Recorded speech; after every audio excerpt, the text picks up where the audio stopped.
क्या करना चाहिए उनको इस सूरत हाल में? देखें वो चौधरी परवेज़ अलाई, देखें कोई ये तुक्के की बात तो है नहीं।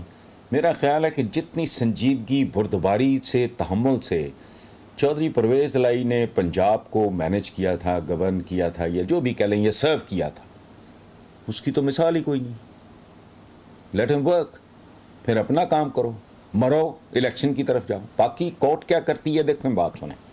मैं चौधरी एतजाज़ अहसन के साइज़ का, उनकी क्रेडिबिलिटी, उनके कैलिबर का कोई वकील और हो तो मेरे तो कम से कम ध्यान में नहीं है।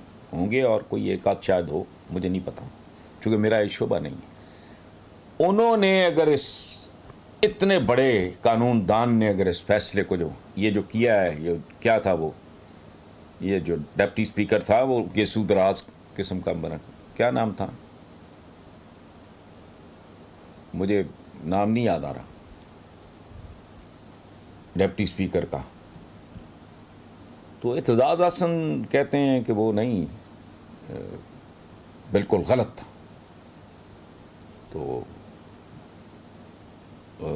बाकी देखते हैं क्या होता है, कोशिश करके देखो। मेरा ख्याल है ये एक आध कोई एफर्ट, मुझे तो वो भी किसी की भी, भले इमरान हो या कोई और हो, मुझे नहीं लगता कि अब ढलान पे ना जब पाँव फिसल जाए ना तो फिर इट्स वेरी डिफिकल्ट। लेकिन शायद अगर कुदरत को रहम आ जाए हम पे, तो फिर इंसानों वाला काम करो, इलेक्शन की तरफ जाओ, जो जेन्युइन लोग हैं उनको आने दो, और फिर वो जाने और अवाम जाने, और एक फेयर इलेक्शन।